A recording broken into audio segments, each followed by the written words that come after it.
جی السلام علیکم ورحمۃ اللہ وبرکاتہ۔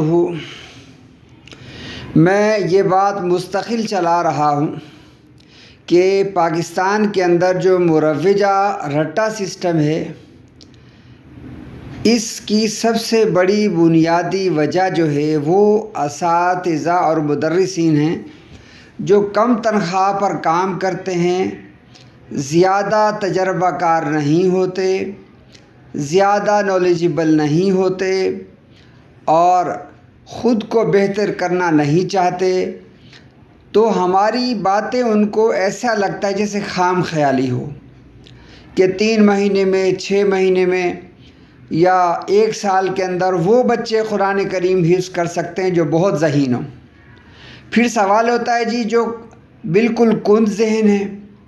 ہم بیچ میں تو کوئی بات رکھتے ہی نہیں ہیں، یا تو بہت عالی ذہن کے لوگ ہیں وہ بچے حفظ کر لیں گے، اور اساتذہ یہ کہتے ہیں کہ جو کند ذہن ہے وہ ان پر یہ فارمولہ کیسے کام کرے گا۔ میں پہلے بھی ان اساتذہ اور مدرسین سے کہہ چکا ہوں، میں پھر عرض کر دیتا ہوں کہ فارمولہ سب کے لیے ایک جیسا ہے، وہ عالی ذہن کا ہے بچہ یا کند ذہن ہے۔ محنت آپ نے جو کرنی ہے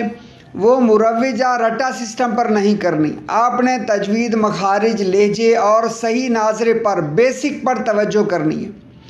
اس میں سے اگر کلاس کے اندر اسلامک ماڈل اسکولز ہیں تو ان میں 15 بچے دیے جاتے ہیں، اور اگر کوئی 24 گھنٹے کا مدرسہ ہے تو اس میں 30 بچے دیے جاتے ہیں۔ تو ان میں سے صرف اور صرف ایسے بچے جو کند ذہن ہوتے ہیں، 30 میں سے 3 بچے، یا مثال کے طور پہ 15 اسلامک ماڈل اسکولز میں 15 بچے ہیں تو اس میں سے 1 کند ذہن بچہ ہوگا، 2 کند ذہن بچے ہوں گے۔ 14، 13 یا 28 بچے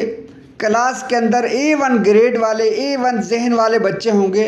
جن کی بیسک پر ہم کام کر کے، محنت کر کے، ان کا ناظرہ اچھا کر کے، ان کی تجوید اچھی کر کے، ان کا لہجہ اچھا کر کے ہم ایسے بچوں کو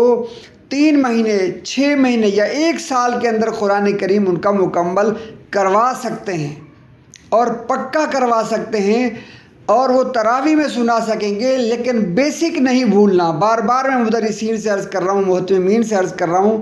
بیسک نہیں بھولنا۔ جب بیسک آپ بھول جاتے ہیں تو پھر آپ اسی مروجہ سسٹم پر کام کرنے لگتے ہیں جو پہلے سے آپ نے پڑھا ہے، سیکھا ہے، اور اسی کو آگے فالو کرتے ہیں۔